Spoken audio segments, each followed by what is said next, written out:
A hacker's first job isn't to break in, it's to make you believe they were never there. Most people go through life running the same scripts, same thoughts, same responses, same patterns. They think they're living, but they're just executing old code, a loop of automated reactions they didn't even design. They wake up, check the feed, react exactly as expected, totally blind to the architecture of their own behavior, a perfect system compromise. This video is about the 3 things hackers know that most people never figure out. Here's what nobody tells you about capture the flag competitions. The hacking challenges where you have to find a hidden flag inside a system.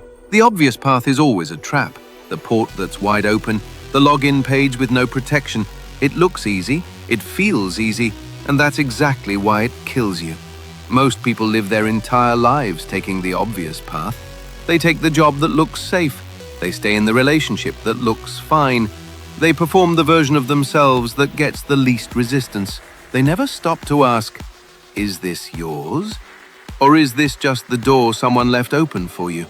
You are walking straight into a honeypot, executing a routine that was built to contain you. Stay until the 3rd mindset shift. That one nobody talks about, and it's the one that changes everything. The first thing hackers do when they enter a system, they don't assume it works. They assume it's broken. They look for the cracks, the misconfigurations, the thing that wasn't built right. That assumption is not paranoia, it is precision. Most people do the exact opposite. They assume the system is working, the relationship, the career, the version of themselves they built at 20, and they spend years defending something that stopped serving them a long time ago. You didn't stop fighting yourself.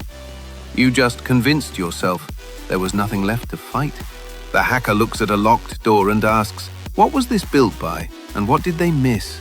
Start asking that question about your own life. What in your life right now are you defending instead of interrogating? In CTF, there's a rule every serious hacker knows. Enumerate before you exploit.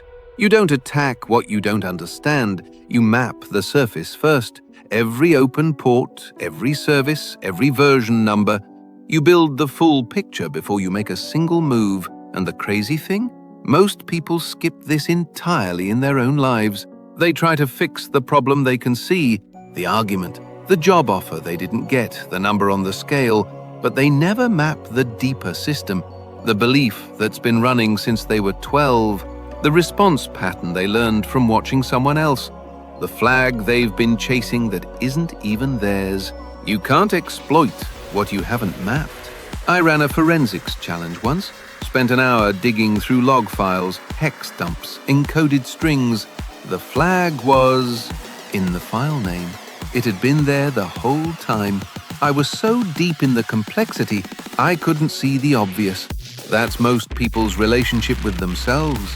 The answer is right there, but you're too busy looking for something hidden to read what's already written on the surface. This is the one nobody talks about.